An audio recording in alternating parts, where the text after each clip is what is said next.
Om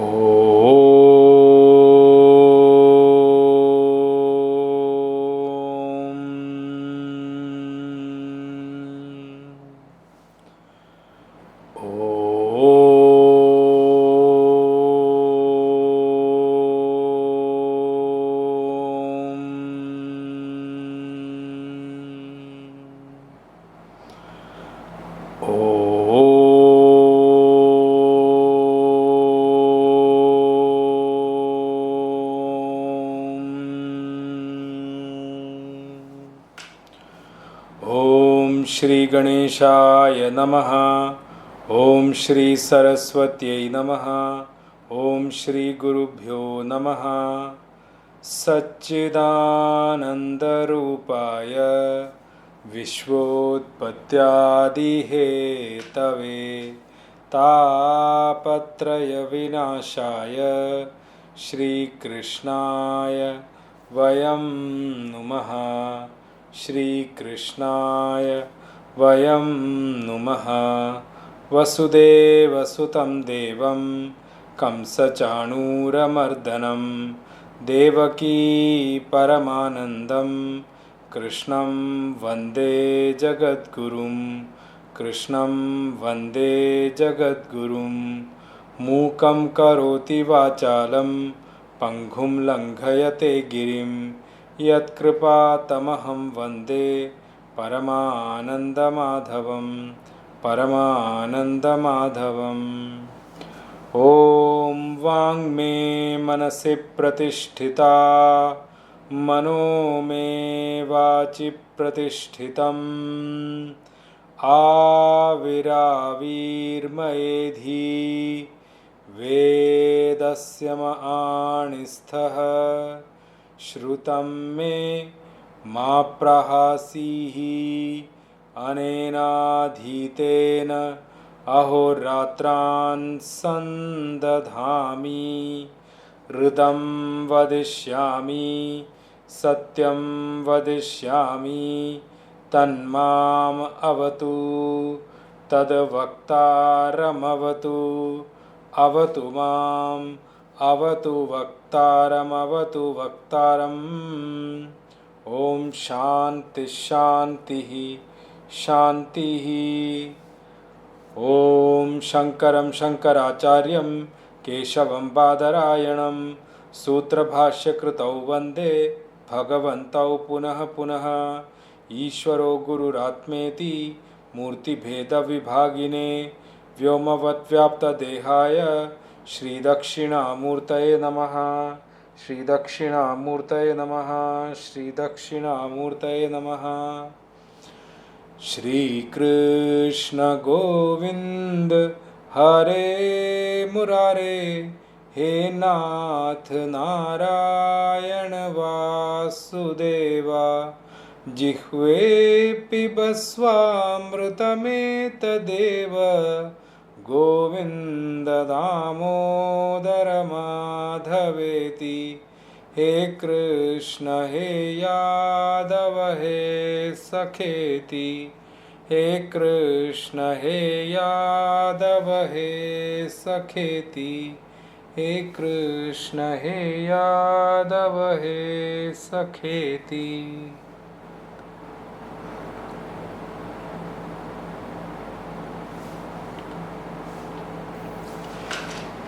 So in the last session, we were looking at shloka number 38. That's where we left in the last session.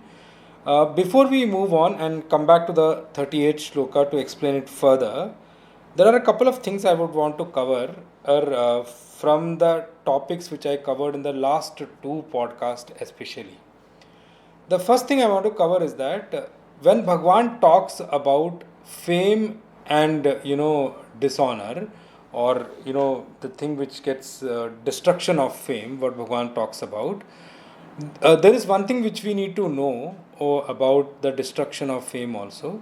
When we talk about fame, fame is not just expressed in terms of word or the name spread across. There are some kind of fame or defame which are very subtle in nature. For example, Somebody in the society is a very, very well known person. He's pretty popular and he's known everywhere. And he's also invited for a function, for example. Now, in that function, many people are invited. And they, felicitate everyone and they forget to felicitate him. Because, he's also one of the people in the whole thing. So there were other important people also who were there in that function. They felicitated all other people, but they forgot to felicitate him. That is also a kind of insult. It's a kind of, a name being destroyed over there, actually, to be honest with you. I'll give you one example which comes in Ramcharitmanas. This episode many people know.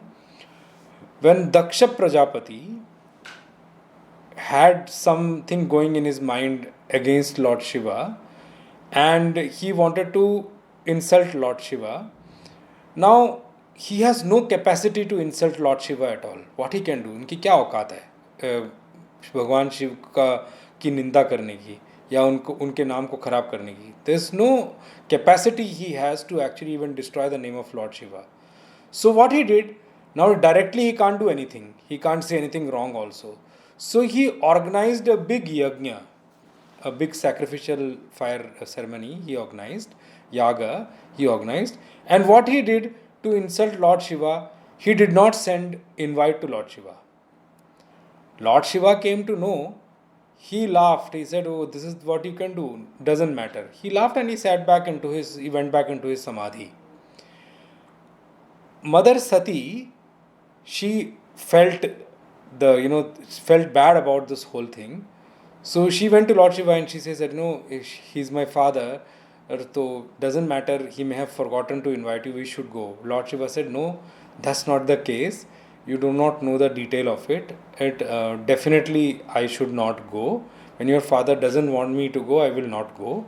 There is a lot of description in Ramcharitmanas about it, but I'm not coming to that point. And so Mother Sati said, no, is it okay if I go? So Bhagavan Shiva told Mother Sati that, I would not recommend you to go, but if you insist, he's your father, I won't stop you either. So Mother Sati went. Now the other way to represent an insult being inflicted upon Lord Shiva, what he did, he organized seat for everyone. He did not put an asan for Lord Shiva there. Even though Lord Shiva did not go, when Mother Sati went there, she saw that there is an asan and place to sit for everyone except Lord Shiva. She felt very, very insulted about the whole thing. And she suddenly remembered what Lord Shiva said that, don't go. And then that episode comes that she decides that, this body has come from you as my father. And the kind of thing you have done, I don't think it's right. So I don't want to keep this body at all. And she jumps into that sacrificial fire and loses her life. That's the story of Mother Sati which comes. So, insult can be inflicted in subtle ways also. We need to remember that. That's one thing which I wanted to just cover back. That it's not necessarily, verbally only insult can be inflicted. There are subtle ways also to, inflict insult on someone or put them down in some way. That's one thing. Second thing I wanted to bring out is Puja Maharaj Sri Swami Akhandanandji used to say that, 90% sorrow comes from where we have already had or derived happiness. That which has been a source of happiness for us, actually sorrow comes from there only. He used to say that 90% of them comes from there. So, I'll just take it back and think over it. Body gives us happiness, but sorrow also comes from body. Relations gives us happiness, but relations can give us sorrow also. There are, sorrows which come from relations as well. The same thing I'll do for job. A job we do usually for happiness, and it does give happiness to actually most of us, or all of us I would say. That is why we even are excited and motivated to go for a job. But then that job can also become a cause of or reason for our sorrow also. So he used to say, Puja Maharaj used to say, that 90% it is seen in the world that sorrow always comes from where we have already derived happiness before. So that's another thing which I wanted to talk about. The third thing I wanted to talk about is that I spoke about one thing when we become too much duty bound ourselves without the role of God in the place. One thing which can pop up in our inner side is our inner equipment or our antakarana is ego. So I told you in that session that ego is such thing which is like a reason or a cause or a root of many other problems. And I spoke about asmita and klesh over there. Asmita means I am special. When the moment you think that you are special and different from others, you will always treat others a little lower than anything else. You will always put them down. Even if they come to give you knowledge, you won't be able to take that knowledge at all, even though the knowledge is good. I'll give you one example there.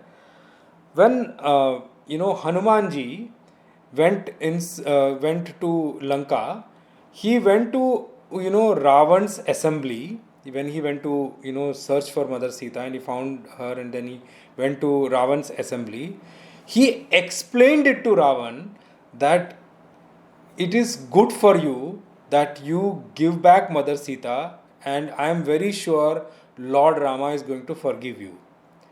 But at that point in time, there is one word which Ravana uses against Hanumanji. He says, "Is now has such bad days, come for us that we have to take knowledge from a monkey."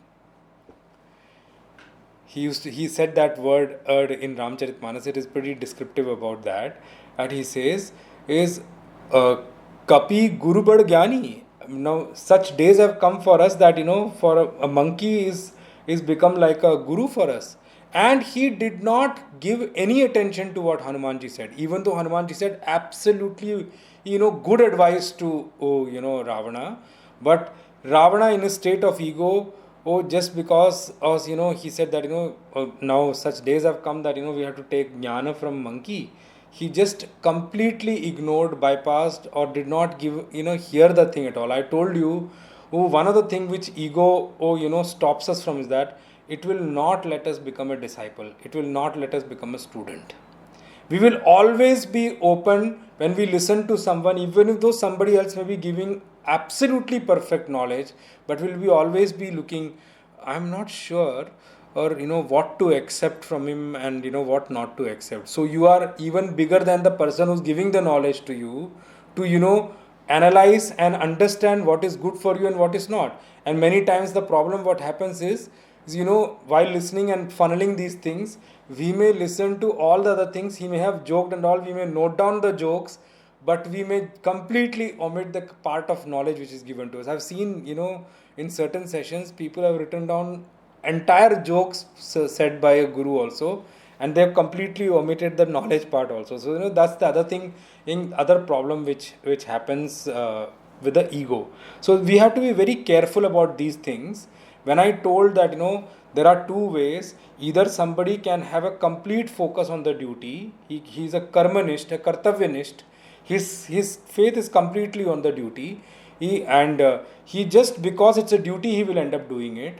But the problem with that, when you do not get God into the picture and you become the sole old driver of doing your duty, then definitely there is a very high danger that an ego may arise in you, that I am so good, I am so perfect. Now when you say that you are perfect, that means there is nobody else who can correct you even if you are wrong. So you have just blocked that complete channel altogether. So these are the three things which I wanted to just talk about, the previous things about the previous sessions which I've already taken and gone. Now let's go to verse number 38, which we were in the last session. I'll read the verse first. Sukha dukhe same kritva labha labhau jaya jayau tato yuddhaya yujyasva naivam papamavapsyasi. Sukha dukhe same kritva labha labhau jaya jayau tato yuddhaya yujyasva naivam papamavapsyasi. So Bhagwan says here that sukha dukhe same kritva labha labhau jaya jayau Tatho yuddhaya yujyasva naivam papamavapsya. I took the literal meaning of this in the last session. When I spoke about certain things, I'm just taking your memory back to what I said in the last class. I told the difference between in animals, plants, and human. So I said animals act based on their instincts and impulses. Plants respond on towards the sunlight and moisture. Whereas man only has the ability, has got the capability to work. Why?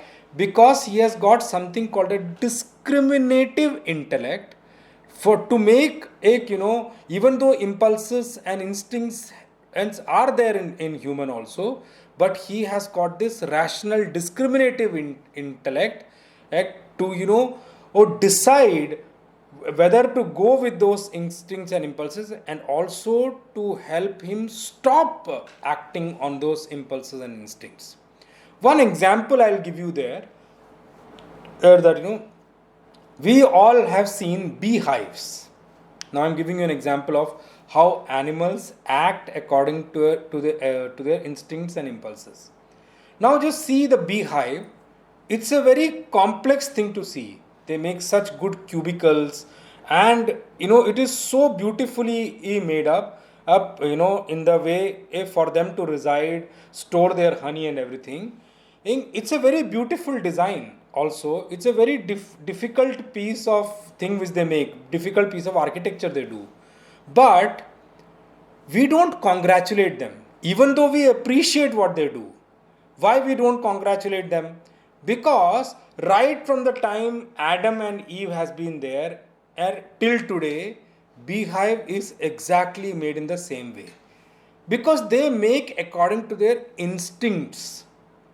We would have definitely congratulated them, provided they would have made some changes in their architecture.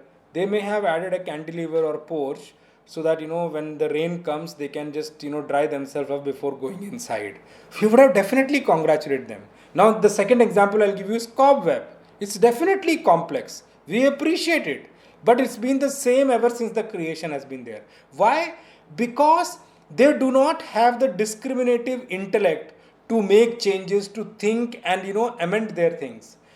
They always act according to their instincts. They do all these things according to their instincts. They construct and make a place to stay and all those things according to their instincts, and they act according to their impulses also. Impulses of the time, at the moment. Like for example, if a tiger starts chasing a deer, the deer out of its impulse know what to do with it. It will run, try to save itself. They all act according to their instincts and impulses. That's the one thing which I wanted to just highlight there. The second thing I also brought up, which I'm taking in detail right now, here Bhagwan is trying to teach us the art of action, art of work. Not exactly action, art of work. Every action is not work. Action is that which when we act according to the impulses and instinct, that becomes action. But actual work is what? When we use our discriminative intellect, we use our wisdom to become constructive in what we do. And I gave you one more example in the last session, which I'm just highlighting here. There are many people who say, I sweat and toil so much, I work so hard, I become so laborious, but nobody appreciates my work. I told you there is a difference between labor and work. Mere sweating and toiling is only labor, it's not work. When you are able to add value to something, what you do, be innovative about certain things, change the way things work, that is actually called work, because there you are using your discriminative intellect. So every act can become a labor also, but it may not become work. When discriminative intellect is used there, that becomes work. So Bhagwan says, Arjun, here he is trying to teach us the real art of work for human beings. And Bhagwan is giving a very, very important statement here. I told you in the last session also that there are 6 things which comes out from whatever we work upon. Whatever work we do, there are 6 kind of results we get. Internally, we get sukha and dukkha, which is sorrow and happiness and sorrow, sukha and dukkha. That is the internal result we get. The external form of it is Labh, alabh means what do you call, gain or loss. Labh means gain and alabh means loss, or profit or loss, whichever we call it. Jaya, ajay, victory or defeat. So we need to remember one thing, even though we may put our hard work, it's not necessary that, oh, everything what we do, we will be winning in everything what we, work upon. That's not necessary here. Because I told you in the last session also, oh, when we work in something and when we devote ourselves into some work, dedicate ourselves to some work, there are some external factors also which play when it comes to giving us the result. It's not that our effort is only is equal to result. No, our effort plus external factors is equal to result. Actually, that's how we should put it up. So effort plus external factors is equal to result. This is how I will put that way. So that external factors may or may not be in your control. Some may be in your control, some may not be in your control. So because of that external factor, it is quite possible that sometimes when we work hard also, we may not get at victory all the time. So Bhagavan says, Arjun, be equanimous, be rational, be, within you, be in a balanced form whenever such kind of things come, because these pair of opposites do come as a result of your work. So even when sukha also comes, remain equanimous, maintain your mental tranquility, be balanced. So Bhagavan says when sukha also comes, do that, dukha also comes. Same kritva, balance them well. Arjun, same kritva means you have to balance them. When they come, because result will come for sure. It's not that you do act and nothing will come. It's not going to happen. Either of these six will definitely come as a result of your work. So Arjun, balance them, maintain your balance in that kind of work. That is the best way for you to work. And I gave you three kind of people, the three kind of attitude which people work with. One is when you become duty conscious, when you become devoted to your duty, when you have actually firm faith in your duty and you are completely devoted to it, then that duty, the sight of your duty will let you become equanimous in these things. It's a little difficult because everything falls on you. You only have to maintain all those things. And at times, with the gravity of these things when it comes, because here Bhagavan is talking about the six things which come. These can come in varying amount of gravity also. Sometimes dukkha may be too harsh for us to even come through it. Its sukha may be too much for us to just get engrossed in it so much and get lost also into it. The same goes for gain and loss also. The same goes for victory and defeat also. So the gravity, the quantum of it changes. Yes, so Bhagavan is not talking about quantum here. Bhagavan is saying, Arjun, before you get into work, and I told you in the last class also, this cannot be done when the result comes to you. This preparation has to be done before you get into the work. This attitude you have to set correctly before you get into the work. Not exactly at the time of work also, slightly before the work. Just manage your intellect in such a way with this kind of an understanding that, and I told you, what did I say in the last session? That you should always, is in the last shloka also I said that, you should always be prepared for the verse, but do your best. Prepare for the verse. So when we say dukkha, is the verse. Alabh is the verse. Parajay is the verse. So this is continuation of the 37th shloka when Bhagavan said that Hatova prapsesi swargam jitva va bhokshase mahim. When he was trying to tell Arjun that Arjun, prepare yourself for the worst, but do your best. That's the kind of attitude we should get into. Bhagavan is continuing that here and saying that, Arjun, before you get into work, I am trying to teach you what attitude you should go with into your work before you start it.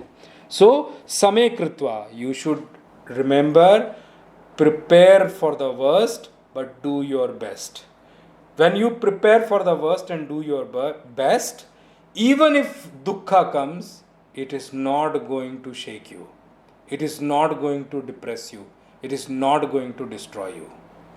Even if loss comes, you will be with your balance. When you have maintained the inner tranquility, when you have maintained your equipoise, when you have maintained your, what you call that, balance, that will help you to just make you who manage the loss, make you manage the defeat, make you manage yourself with this defeat and loss and dukkha, and also help you that you do not get lost in the whole enjoyment of it when sukha comes, when the happiness comes, or when profit or gain comes, or when victory comes. Don't be overjoyous also in there that you end up celebrating so much that you have lost focus on the work completely, and then suddenly defeat comes, and because you have been so engrossed in the joy and in the victory and all, that you did not prepare yourself for the defeat and other things, and you completely get depressed and destroyed completely into that. So Bhagavan says, Arjun, this is the attitude we need to remember. That's the first kind of people I talked about, who are duty bound people, who have complete focus on duty. They also can definitely manage this Same Kritva. They can manage balance between these 6 things which he spoke about. That's the first kind of people. Second, I told you, which is very, very helpful, is that if we have devotion to God, definitely devotion to God helps us to come over many things which we cannot come over on our own. Our efforts have got limitation because we are not unlimited in our efforts at all. We are not unlimited in our powers also. So our powers are limited. When this comes in varying degrees, some degree when it becomes worse side of sorrow, or worse side of defeat, or worse side of loss, we get completely destroyed and we derail ourselves in the life. We lose interest in life. Some people go to commit suicide also. Some people have no desire to live also. Some people do not know whether they will come out of it also not, and with them going into that, their family who is with them also are forced to go into that. So Bhagavan says, Arjun, the second kind of people here is those people who have devotion to God. What happens when there is devotion to God? When you have devotion to God, then there is a different attitude which comes in your mind and intellect. That is that whatever comes in your life is His gift to you, His prasada, is Ishwar's prasada, is God's gift to you.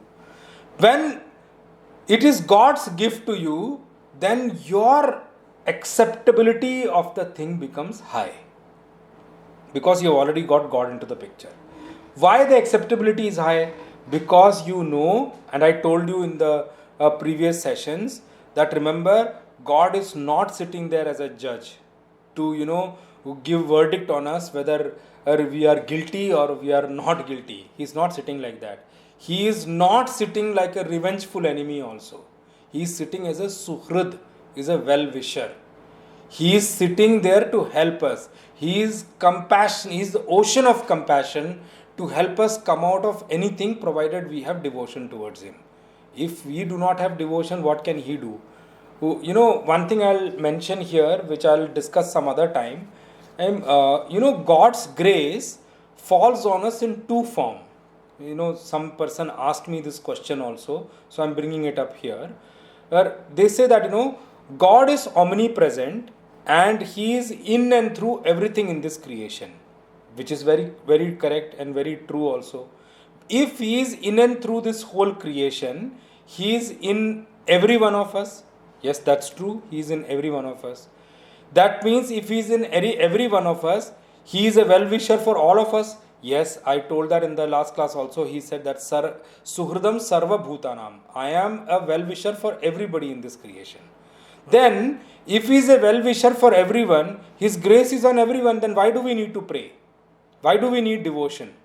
Because He has got His grace on every one of us. There I want to bring one thing here. God's grace has got 2 parts that we all need to remember. One is called Samanya Kripa. It's called general grace. One is called Vishesh, the other thing is called Vishesh Kripa. Vishesh Kripa means it's called special grace. Now, the general grace or the common grace definitely falls on each one of us. Then God definitely blesses each one of us, protects each one of us. But then, how a bhakta is different, how a devotee becomes different. On devotee, because he has opened his heart to Bhagwan, because he has complete faith in God, for him, God gives something else called a special grace. I'll give you one example here. There are many students in a class, but one student is very, very good, very obedient, respects the teacher very well, and has become a favorite of the teacher. Now, when exam comes, due to reasons outside the control of the student, maybe the student was not well, could not prepare well, there were family circumstances. When the exam comes, he is not able to do his best over there, even though he is a very good student. And teacher knows that very well, he is a very good student. So, he is just losing to pass with a pass mark by only few percentile. At that time, if the teacher knows that student is very good and the student has got good amount of devotion and to the teacher, that teacher can help the student with something called grace mark. The student with his own ability may not have been able to do his best to pass that exam, but with the grace mark he is able to pass. That is what special grace is all about. So the general grace or the common grace of God is on all of us, and he protects all of us within the limited amount of protection what he can do. When we only don't want to listen to him, then what more he can do. Remember one thing, for jivas, for us, God has done a very beautiful thing. What? His grace is on all of us, but his special grace only goes to those who gets devoted to God. Why special grace goes like that? Because God's grace is on us, but he has given us the choice of action. He doesn't force us to be devoted to him at all. We can choose to go to God, but it is better for us only if we choose to be devoted to God, because remember, this creation is so vast and so complex that there is no way you can protect yourself from every side of everything. In your action also, God's grace is definitely required. He is omnipresent, he is omnipotent also. He is all powerful. What his grace can do, you can never understand. So, yes, when we get God into the picture, at that time, this sukha dukkhe, this same sukha dukkhe, labha labhau, jaya jayau, same kritva, with the grace of God only comes to us. We are able to maintain that because it's a gift of God. Whatever he gives, when we get God into the picture, we know, even if difficult situation comes to us, God is trying to teach me something. He is trying to add capability to me. He is trying to lift me up by giving that also. And when he gives joy also, it's he has given us. So if we have devotion to him, we will never get lost in the victory. We will never get lost in gain. We will never get lost in our happiness also. So it's easy for us to maintain that balance, that equipoise, that mental tranquility if we get a devotion to the picture. Then I spoke about the third category of people. So one is the person who is completely focused on duty and duty bound. He is completely devoted to his duty. The second is the one who is devoted to God. The third kind of people are those people who fall in general category. Not the general category, the general grace I am talking about. General category means who are neither duty focused, who are neither duty bound or duty devoted, nor they are devoted to God. Then those kind of people, when they get into action, they will never be able to do this sukha dukkhe same kritva, labha labhau jaya jayo. Why? Their motive will be what? Their motive will be, what will I get out of this? Show me what result I'll get, then I'll do the action.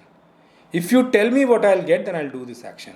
And if they feel that what is being given to them is beneficial to them, they will definitely be motivated to work.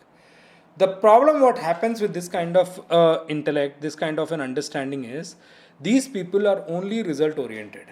Okay, when you become result oriented, then you will definitely not want dukkha, you will never definitely not want sorrow, you will definitely not want loss, you will definitely not want defeat also. So maintaining balance is not possible. Puja Swami Subodhanand ji used to say, when we define people with such kind of a thought process, when they are focused on result, we can divide them into, and talk about them in two parts, or we can say they will fall into two categories within that. What are the two categories? Their intellect will be of two kinds. One is, either it will be like a childlike intellect, bala buddhi, or it will be like animal-like intellect, pashu buddhi. So their intellect will be like two kinds. Why he used childlike intellect? To motivate a child, what the parents do, they show that child something which is attractive to the child. Seeing that attractive thing which he or she want to gain, the child wants to gain, the child will be motivated to stand up, walk, crawl. That is how parents train the child. So it's like, when you are shown some fruit, you are interested in it because you have a childlike intellect that, fruits only motivate you. That's the first kind of thing. The second kind of thing I spoke about is what? Animal kind of an intellect, or pashu buddhi. Pashu buddhi is what? When you keep green grass in hand, a cow will definitely follow you.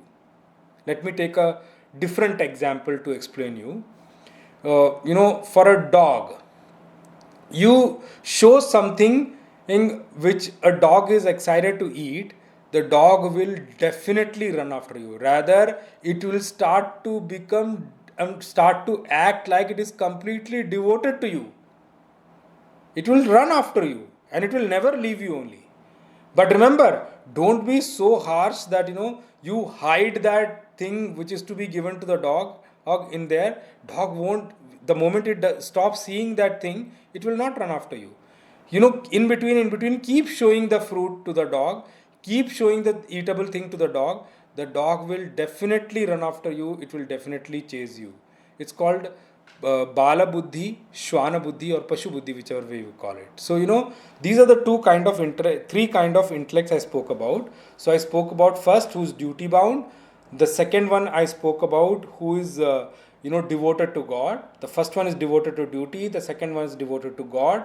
The third person is neither devoted to God nor devoted to duty. So, that person is actually only taking or looking after the result. He's only focused on the result.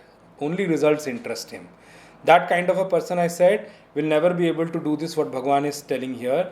Sukha dukkhe same kritva labha labho jayajo. That is not possible for that kind of a person. So, what happens to such person? Then I split that third category of person who is only result oriented or result focused as into two parts. Either that person will be having a childlike intellect to look for the fruit or look for the result and run after that result and get motivated with that result, or it will be like a animal kind of a thing that they will run after that to just chase the result. They will chase the result. They will not chase the person. They have no devotion to the person over there. So then Bhagavan says, with this in mind, Arjun, tataha yuddhaya yujyasva naivam papam avapsasi. If you get into doing your duty, yuddha is for Arjun. If Arjun, you get into this fight with this kind of an intellect, with this kind of an understanding, Bhagavan is saying, Arjun, I guarantee you, you will not inherit any kind of sin. Now, the one thing I want to highlight here, why Bhagavan is using the word sin here? Because in front of Arjun, what is the duty there? Is to fight. So, what indication Bhagavan is giving here to Arjun? Arjun, if with this kind of an intellect, if with this kind of an understanding you get into this fight, you participate in this fight, I guarantee you, even if by your action, even if by your work, all these people standing in front of you get killed. That's the kind of indication Bhagavan is giving here. If all of them get killed by your hands, all of them get killed in this war, then also, Arjun, na evam papam avapsyasi. I guarantee you, you are not going to inherit any kind of sin. Sin is not going to touch you only. So the message for us is very clear here. Bhagavan is saying, Arjun, if we are able to maintain this thing, we are able to cultivate this kind of mental attitude, we are able to cultivate this kind of intellectual understanding before we get into any work, that we have to maintain balance, equipoise, mental tranquility, whether sukha or dukkha comes, whether labha, whether victory or defeat comes, whether gain or loss comes. If we are able to do it, then Arjun, and Bhagavan is telling through Arjun to us that trust me, even while doing your work, there is some kind of action which happens through you which is not right. Trust me, you are not going to inherit any sin at all, because your focus is on duty, your devotion is to God. Devoted to God, you are doing your duty. Remember, when I said about devotion to God, when you are devoted to God, you will definitely get devoted to duty also, because duty is then God given to you. So I will just highlight the portions of Bhagavan Shankaracharya's Bhashya here. He says, Sukha Dukkhe Same Tulye Kritva, by maintaining balance between them, by considering Sukha and Dukkha as equal. Tulya means they are the same, they are just result of the work I have done, they are just the result of action. Tulye Kritva, by maintaining this firm resolve inside you that they are both equal only in terms of result. Kritva Raga Dvesho Akritva iti. Now this is a very good point. When he says Sukha Dukkhe Same Tulye Kritva, when you are able to maintain this is kind of intellectual understanding, that you are able to maintain a balance, mental equanimity, mental tranquility, equanimity within you when a sukha or dukkha comes. Then when you are able to do that, then one thing more you will end up doing is raga dvesha akritva. When you are able to maintain balance between sukha and dukkha whenever it comes, then trust me, you will never have any kind of attachment or any kind of avengeful nature at the end of work also. What happens, the thing which happens with us is, for example, if we do some work and the result of the work is sorrow, trust me, if we do not have this attitude, if the result of the work is sorrow, whosoever is the cause of that sorrow, or towards whom you did that work, and because of whom that work failed, it is but natural for us to develop an avengeful, revengeful attitude towards them, dvesha towards them. That's a natural thing which will come with that.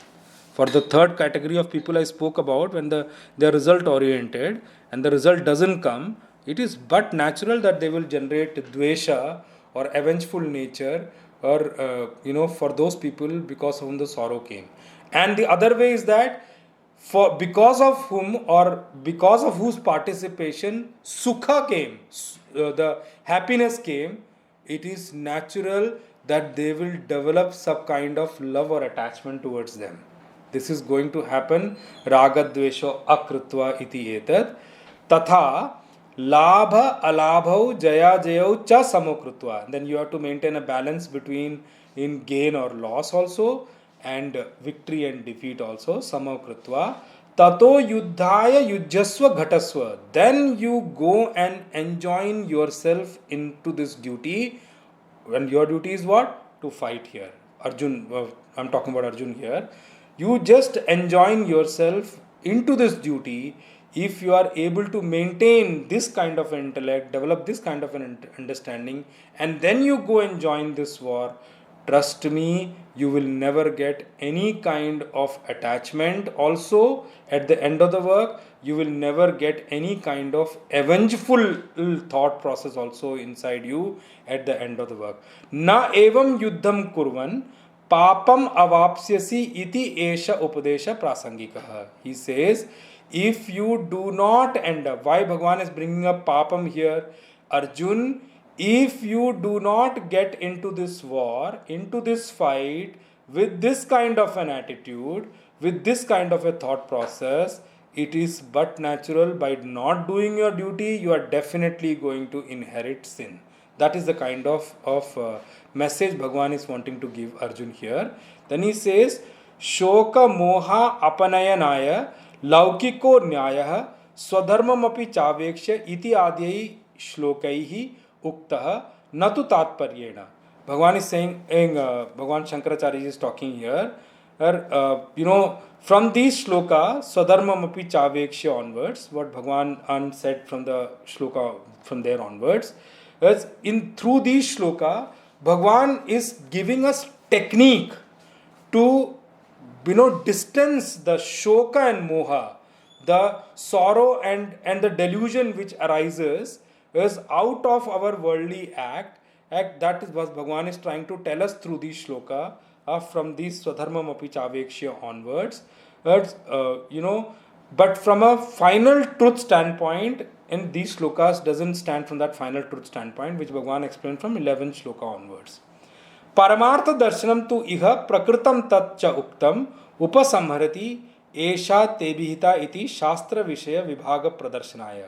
Now from here onwards, from 39th shloka onwards, 39th verse onwards, Bhagwan himself is initiating a change in the topic. And that's what Bhagwan Shankaracharya in his Sambandh Bhashya is bringing up here, connecting the 38th shloka to 39. Till 38 he spoke about the how you should do your duty, and in the 38th one he spoke about the attitude in work. From the next shloka onwards, he is going to change the topic. Now he is going to give a different topic. He is starting from there. One more thing I wanted to say. This attitude, this shloka, this verse 38, we all need to underline, because Bhagwan is going to bring up this topic in the coming shlokas also. In the 48th shloka, Bhagwan is going to bring up one point there, which I am just jumping there and bringing up here, so that we can highlight this portion. The attitude which Bhagwan is teaching us here, Sukha Dukkhe Same Kritva Labha Labho Jaya Jayo, Bhagwan is going to pick up the same thing in the 48th shloka also, when he will use one word called Samatvam Yoga Uchyate. He is going to say that at Arjun, what I call yoga, what I call literally to enjoin ourselves, samatvam. Which samatvam? Samatvam means equanimity. That samatvam Bhagwan has already picked up in the 38th shloka. Arjun, if you can cultivate that, this is what I am going to call as yoga. And then in the shloka number 50, he is going to bring what will happen if you are able to develop this kind of an attitude in work. Yoga karmasu kaushalam. This kind of a yoga, if you are able to develop, it is going to make you a perfectionist in work. Karmasu kaushalam. It will make you really, really capable in work. It will make your work show class apart. It will make you perform in a very class manner. Karmasu kaushalam. You will become superior in your work. You will become perfect in your work. You will become best in your work. That I will take up when those shlokas come. But I'm just trying to highlight here so that we are able to underline this shloka verse number 38. And when we'll come there, we'll take it back again. Now, iha hi, Bhagwan Shankaracharya says also, iha hi darshate punah shastra vishaya vibhage uparishtat jnana yogena sankhyanam karma yogena yoginam iti nishtadvaya vishayam shastram sukham pravartishyate श्रोतारः च विषय विभागेन सुखम गृहीष्यन्ति इति अत आह. Now, since Bhagwan is going to show us two different sides of knowledge now, from the coming shloka onwards, 39th onwards, when he says jnana yogena sankhyanam karma yogena yoginam, he is going to talk about two kinds of faith. Okay? Two kinds of faith, and he is going to talk about the subject of scripture, subject of Sanatan Dharma scripture, which is going to talk about two kinds of faith. And he is going to explain it very happily here. because these kind of understandings will give us happiness internally. And he wants all of us, Shrotara cha Vishaya Vibhagena Sukham Grahishyanti iti ata aha. And he wants us to happily listen to this with focus, with full attention, and so that these things are internalized by us, these things are accepted by our buddhi, our intellect in a correct manner. He says in the 39th shloka, I'll read the shloka 39th. Esha te bihita sankhye buddhir-yoge tvimam shrunu buddhya yukto yaya partha karma bandham prahasyasi. Esha te bihita sankhye buddhir-yoge tvimam shrunu buddhya yukto yaya partha karma bandham prahasyasi. Now this is the very interesting side which Bhagavan is going to bring out. He says, Arjun, hey Partha, the address is Partha here, which is in this shloka, the third part of the shloka, when he says Buddha yukto yaya Partha. That Partha is actually Sambodhana Prathama here. So he addresses him as hey Partha. Now remember, in the previous shloka, he had addressed as Kaunteya. He was trying to bring in, he was calling Arjuna as Kaunteya. Kaunteya means Kunti Putra. Partha also means Prithaya Putra. Prithaya means Kunti only. But why he is addressing with two different names? I told you every address has got a different meaning altogether. There, he is wanting to highlight Kunti there. Why? Because by the name of Kunti, she had lot of struggle in life, and she has struggled a lot to bring up these five and make them capable. She has really struggled and sacrificed a lot as Kunti there. Now Pritha was her name before marriage actually. Prithaya Putra.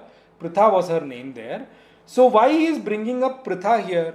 Because as Pritha also before marriage, Kunti ji's life was very devoted to God. She is a very, very pious, devoted lady.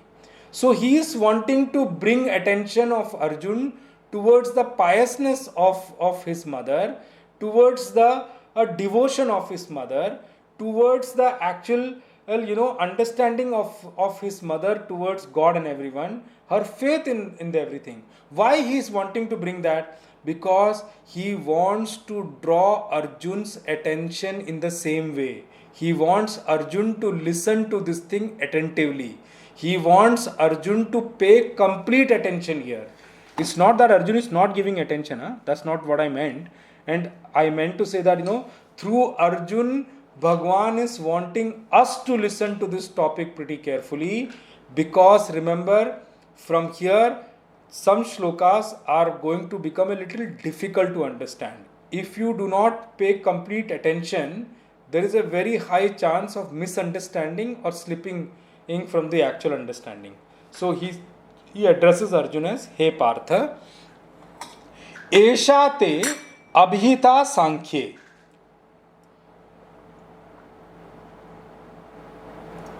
So this shloka has to be split in this way. Hey Partha, Esha buddhi te sankhye abhita. Now this word here, Esha te abhita sankhye buddhi. Now this buddhi word will go on both sides. Here Bhagwan is talking about two different kind of understandings. I told you before also. Well, and let me just say that what kind of understanding is talk about. One he is talking about Sankhya, and another one is talking about Yoga. So these are the two topics he is talking about here. He is splitting the topic from here. He is saying that Arjun, Hey Partha, Esha buddhi te Sankhya abhita. Till now, from 11 onwards, 11th verse onwards till 30 what I spoke about, that topic is called Sankhya. That understanding which I gave you is called Sankhya. That understanding is buddhi, that intellectual understanding which I gave you, Hey Partha, Esha buddhi te is Sankhya abhita. Whatever I explained you, whatever I expounded of it about to you, whatever I elaborately spoke about Abhita, whatever I ukta, abhita means ukta here, whatever I said till now, is that what subject is called Sankhya. Okay, now I'm coming to that point and what Sankhya means. But before that, let me just connect the other side of the shloka also, the split part of it. We need to understand there is a slip here. You know, many times when people read this shloka, they say, Esha te e Sankhya abhihita, buddhi yoge tu imam shrunu. But that's not correct. Actually, the buddhi word here goes with both sides.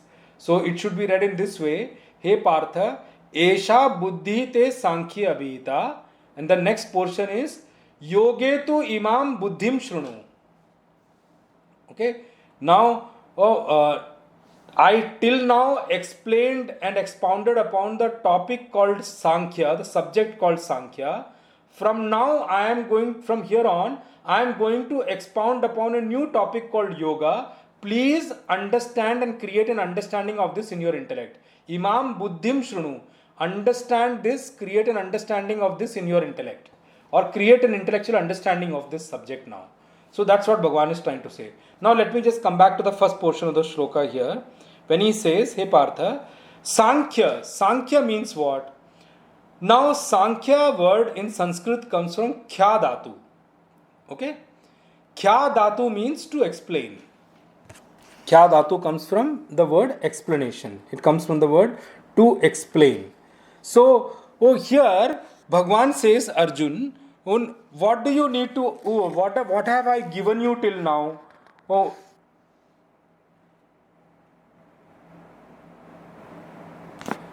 Sankhya means what I have explained. Kya Dhatu comes from explanation. What I have explained you till now, Arjun, I have explained you in the subject of Sankhya. Sankhya here means, now the full word it comes from Kya Dhatu. Kya Dhatu, Kya means to explain and to say.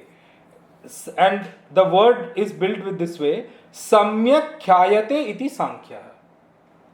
That which have been explained well. Now, what is explained well here? No, the word Sankhya need to be understood a little bit. So I am explaining it to you here. Sankhya word has got three meanings here. Okay. The first meaning of Sankhya is that process, that step-by-step process by which something is explained to you. That is called Sankhya. Something is explained to you well. You need to understand. Samyak means well.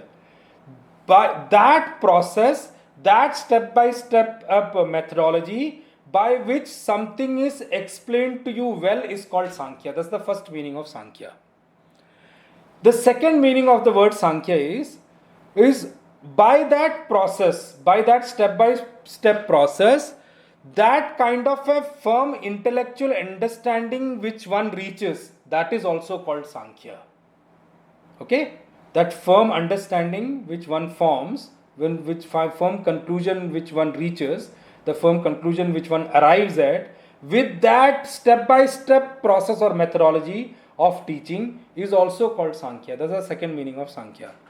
The third meaning of Sankhya is that person who has listened to this step-by-step methodology of teaching and has arrived at a firm intellectual understanding of that subject, that person is also called Sankhya.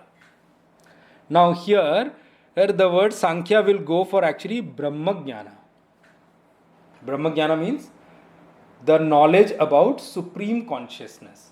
The knowledge about supreme consciousness which Bhagavan started to give to Arjuna from 11th verse onwards, 11th shloka onwards. And you must have, I've already taken up, in the 17th shloka, that firm intellectual conviction or understanding, Bhagavan is saying what? Avinashi tu tad vidhi yena sarvamidam tatam. Arjun, know that self, know that supreme consciousness to be avinashi, to be indestructible. Indestructible to tad vidhi, you should know that supreme consciousness to be indestructible. What is the nature of that supreme consciousness? Yena sarvamidam tatam, by which this entire creation is completely pervaded. There is no portion in this creation which is not pervaded by the self. There is no place in this creation which is not pervaded by that supreme consciousness, which is, I'm using the word as self. So Arjun, about that, I have already given you from 11th onwards up to 30. Because you did not understand, I took a different route from there to explain you the same supreme consciousness and its role vis-a-vis your own duty, your sadharma, which I explained from 31 to 37. In 38th verse, I gave you the art of working. I gave you the science of working. I gave you the attitude of working, not exactly the art or science of working, the attitude of working, by which attitude you should get into work. So that I gave you in the 38th shloka. So Arjun, Esha te ibida, that's what I've explained you till now. That's that self-knowledge, that knowledge about the supreme consciousness, te abhita. I've already explained you well till now. Now, he says, from here, yoge tu imam buddhim shrunu. Now from here, listen about the art of yoga, the science of yoga, the science of action. Yoga here means science of action, which Bhagavan is going to elaborate in the next chapter, the chapter 3, as Karma Yoga. Karma Yoga is about the science of action. So Bhagavan says, Arjun, now yoge tu imam buddhim shrunu. From now on, I am going to expound upon the topic of, about the subject of the science of action and how to do action and which way to do. Attitude of action I told you in the 38th shloka. Now I am going to tell you the science of action, by which attitude you should, by which way you should do action, how actions have to be performed, along with the attitude which you have to maintain, which I spoke to you about in the 38th verse. Then he says, is buddhya yukto yaya partha karma bandham prahasyasi. He says, Arjun, what will happen? Now he has to give a motivating statement also. Bhagavan is advertising this himself because he has got no marketing channel or anything. He is advertising this buddhi himself. I told you Bhagavan Krishna is the biggest proponent of karma yoga, and I think Bhagavan is going to lay a lot of emphasis on the art of working, the art of working. Why? Because this Bhagavad Gita knowledge is being given to general public to just understand how to work in this world. By working itself, how to liberate yourself. By working itself, how to improve yourself. By working itself, how to evolve. Bhagavan is going to tell you from this action.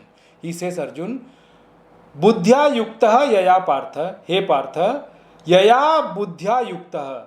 By gaining this understanding, by gaining this intellectual understanding about this yoga buddhi, by gaining this intellectual understanding about this yoga, the science of action, karma bandham prahasyasi, you are going to get liberated from the bondage of action.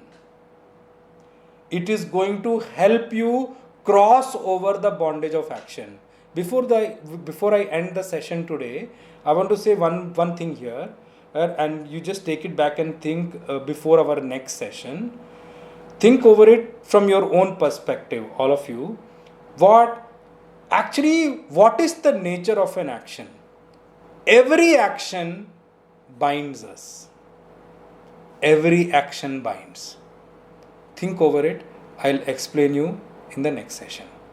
Kayena vacha manasendriyairva buddhyatmana va prakrite svabhavat karomi yadyat sakalam parasmai Narayanaeti samarpayami Srimannarayanayeti samarpayami Om Purnamadaha Purnamidam Purnat Purnamudachyate Purnasya Purnamadaya Purnameva Vashishyate Om Shanti Shantihi Harihi Om Shri Gurubhyo Namaha Harihi Om. Om Tat Sat.